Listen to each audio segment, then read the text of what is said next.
Hello, my name is Sam Breakgear and welcome to The Loudspeaker, your PR and marketing podcast from Publicize, specialists in PR and digital communications. Here, you will learn how to build an effective communication and growth strategy for your business with advice from a variety of experts.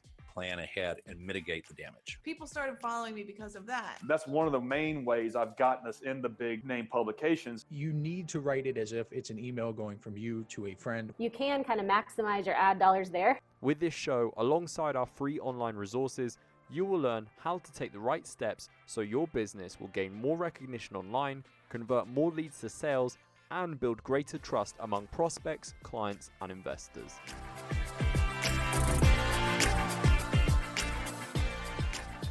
I'm Kashif Naqshbandi. I'm Chief Marketing Officer at 10th Revolution Group, where 10th Revolution Group is the parent company for 10 of our brands that operate globally in the cloud staffing, training, and consultancy arena.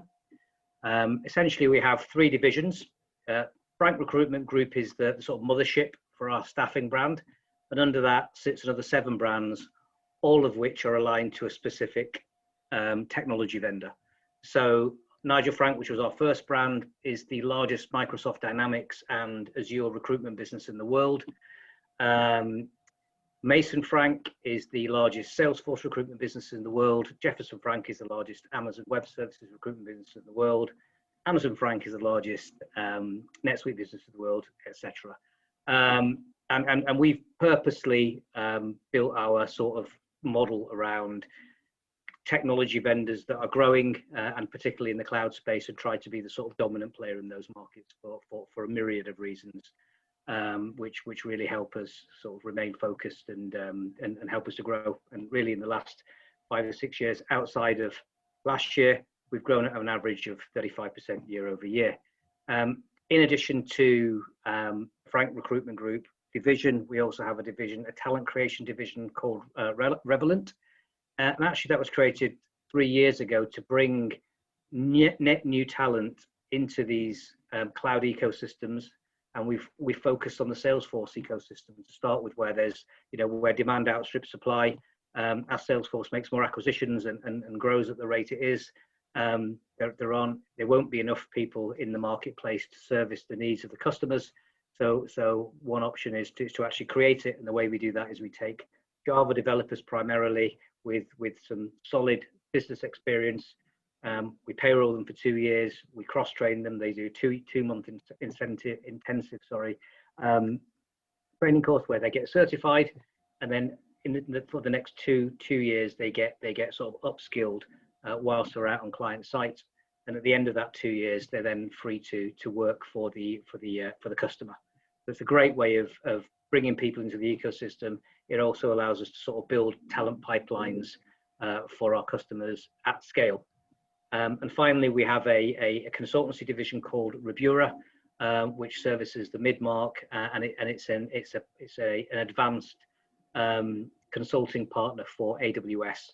It launched in the UK several years ago. We have a presence in Benelux, the Nordics, and we're also launching in the US. So essentially, if you need cloud talent or expertise of any description, whether you're large or small, whether you're a customer of these large vendors or you're a technology partner, we're able to fulfill those needs. And I'm Chief Marketing Officer, so I basically am responsible for the creation, the execution of the marketing strategy across all of those brands globally.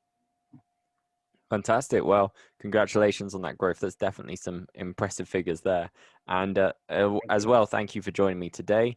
So we will be discussing writing a white paper. Now, I have to say, here at Publicize, we do have a fair amount of involvement with white papers, and we work with producing them with clients and helping clients with them. However, I have to admit, I have never dealt with them. I've never worked with them. And that's a part of the business that I have not even dabbled in. So this will be completely new to me.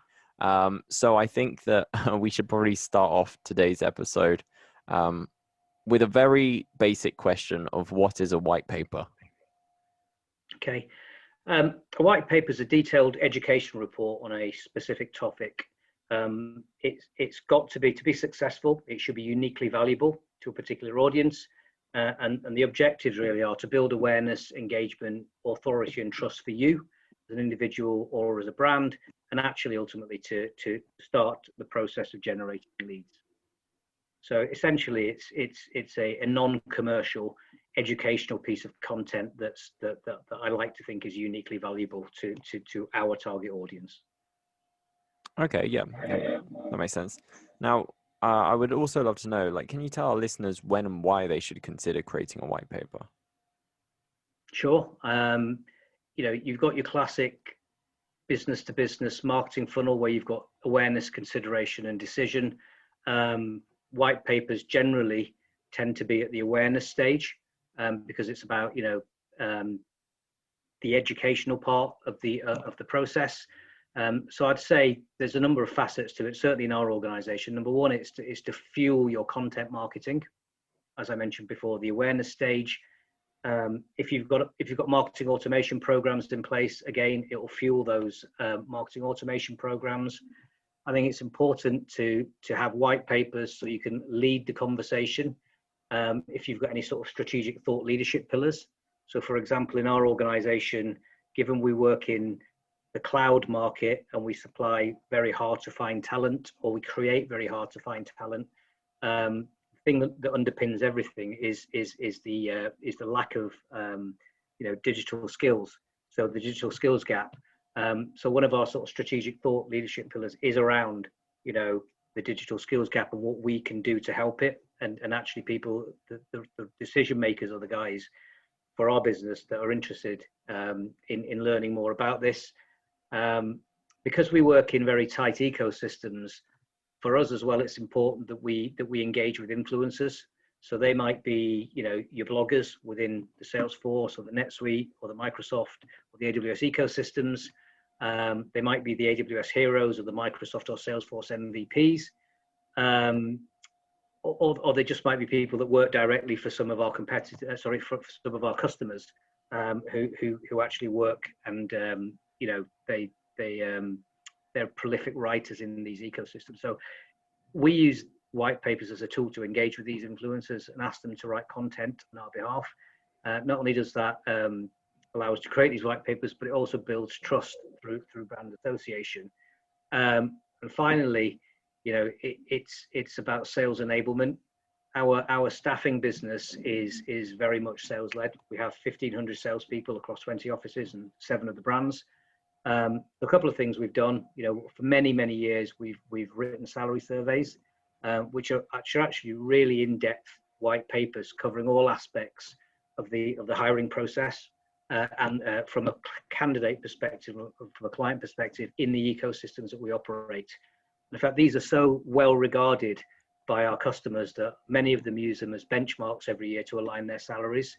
So it's a way that we can educate our customers, but also more importantly, being a sales-driven business, the job day in, day out is to engage and build relationships with a finite group of employers and job seekers.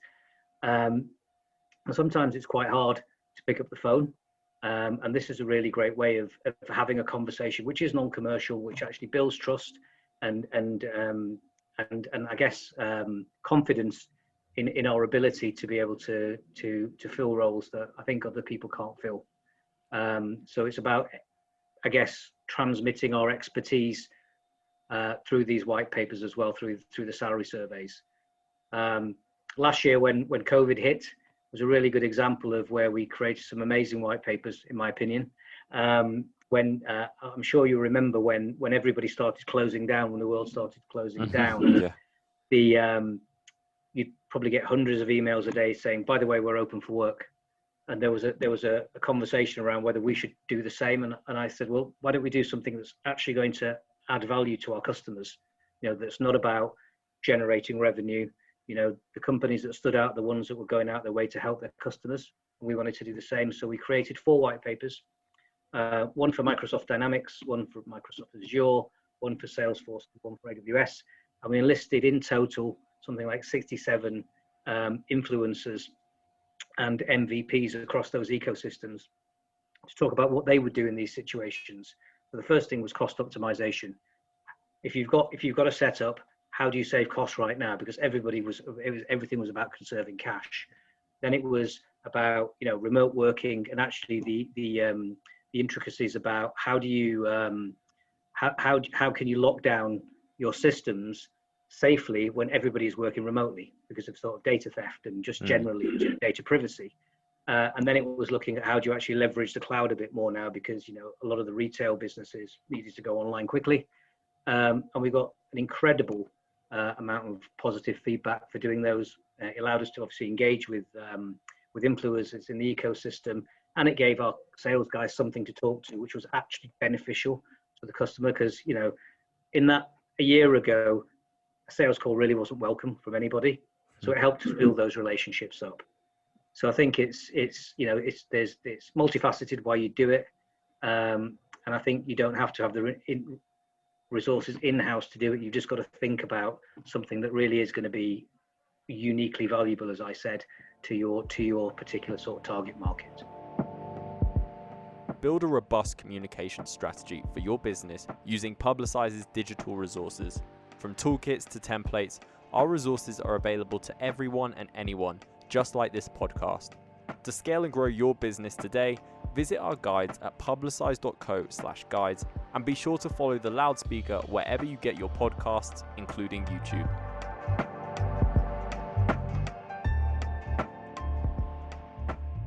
One thing I would say, before our call, you highlighted some tips and advice that you wanted to share with our audience on the topic of white papers. One of those points was on marketing challenges when expanding internationally.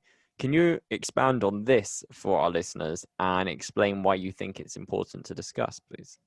Sure. I think if you think in the context of the way my team is structured, pretty much everybody is based in the UK, but our footprint is 55% US, probably 20% UK, and then the rest of the world. And what is important for one country or culture is probably not quite as important, maybe not as important for another one. So it is important to in the spirit of being inclusive, to acknowledge that there are cultural differences, and then you've got to try and address those cultural differences so it's not a one size fits all. And I think the example I can give here is we recently launched a white paper which is called Text Leading Women, and we got a number of the UK's leading CIOs to basically share their stories with us and how they got to where they are now, and actually try and understand why there aren't more women in technology, and why there are less women entering tech than there should be, and why what we call the missing middle, where do they disappear and how do we solve this problem, and it was a very UK centric publication. We wanted to roll it out globally because we've got some really fantastic names in there, and actually the lessons you learn from there, you can probably apply 80% around the world, but there's some sort of nuances that you want to look at. The German one was a good example, where there were some cultural norms that we needed to consider that we hadn't done before. So, I think it's just be very cognizant of, there are cultural differences, even actually between the UK and the US. Really interesting. Even the choice of words, to be honest. I talk to my colleagues in the US and use the word bespoke, and you'd think as an English person that's a word that the US are familiar with, but they're not. So, I never use that word anymore. I use custom, having learned that lesson. So I think it is, the cultural things are really, really important. But interestingly, we do a lot of work with Microsoft on the salary surveys. They translated them all for us into Japanese, Cantonese, and Korean, but with obviously a few local nuances in there as well. Yeah, I definitely can relate to that reference you made about cultural differences even between the US and the UK. As someone that's from the UK and works with a lot of Americans being in that kind of market on that time zone, yet being based in Colombia, I have definitely seen some major cultural differences. I think one of the words that I've come across is fortnight. I think to Americans it's just a game, but to us, like I'd describe, it goes out once a fortnight, and they're like, what is that? So I can completely relate in that sense. Another point you mentioned was the importance of marketing for a startup business. What does this type of marketing look like, and how can our listeners act on this? Yeah, that is really an interesting one, particularly if you're in a sales driven business or you've not got a marketing background. I think the belief in marketing from the top has to be there.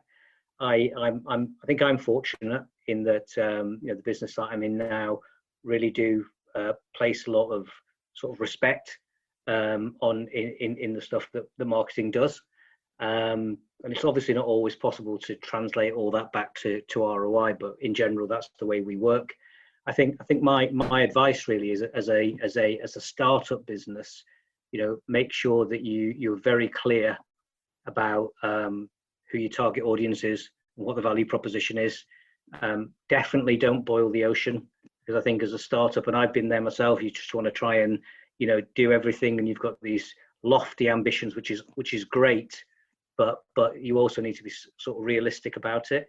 I think the other thing, in terms of marketing for a startup business, and probably anything, is you've got to pick the right people.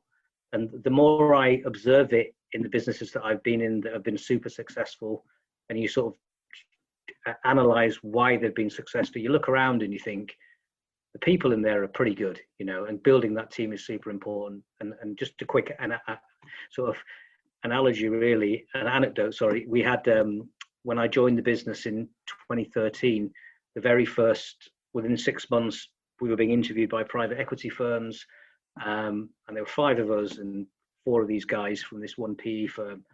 And I just looked around the room and thought, I looked at everybody that was in the room, and I just thought, I'd hire me and you and you and you, and I would be impressed as well, because we were all really seasoned with our own skills. I just thought it's a really shrewd move on the then CEO Sean to build this team, and the way it was presented, was very compelling. So those are my sort of pointers. But in addition to that, in terms of actionable stuff, make sure getting your target point, keep on refining your target audience is important. Your value proposition, keep talking to your customers. I think that's something as you get bigger, you tend not to do. I've for one of our businesses, I spoke directly with a customer, twice the same customer, and I came away thinking, oh my God, I've learned more about our value proposition and why we are so important from those 2 conversations than I have with everybody else internally in the last 6 months.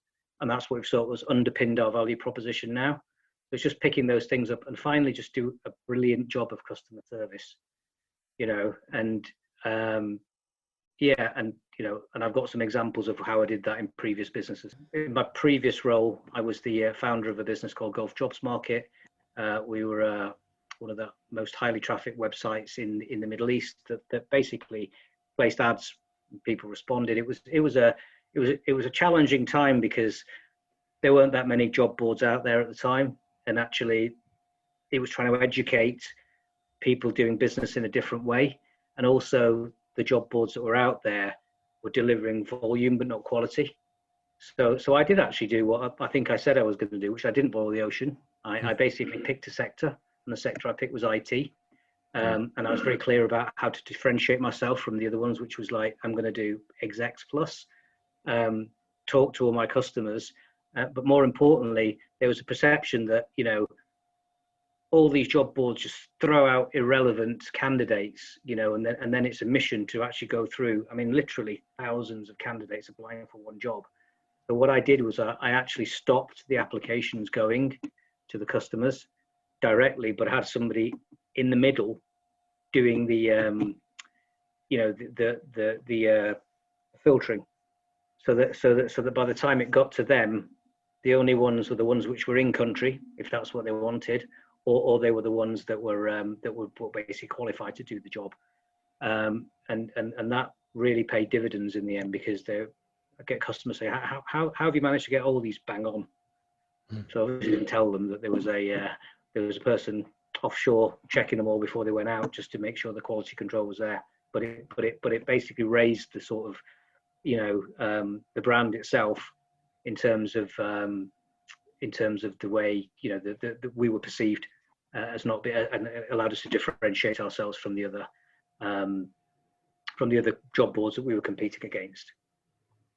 Awesome. I gotta say, I've never heard of the phrase "bore the ocean," but I love you it. haven't? I'll be using that a lot now. I like that.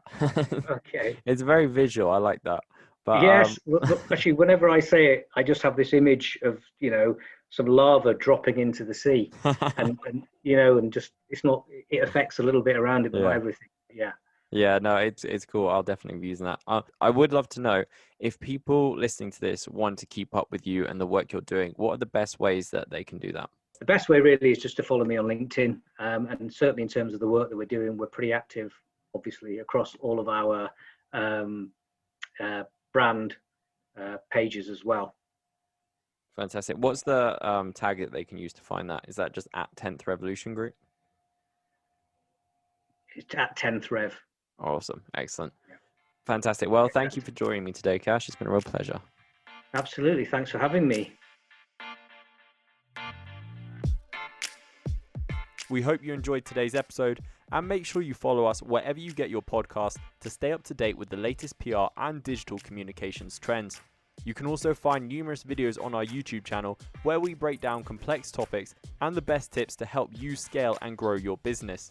If you're ready to take your PR and digital communications to the next level, book a call with one of our growth consultants today. And that's not all. Exclusively for the loudspeaker listeners, receive an SEO assessment as part of your package for any tier of service at no extra charge. Just go to publicize.co/LS promo to book your call. Thanks for joining us, and we look forward to having you here again soon.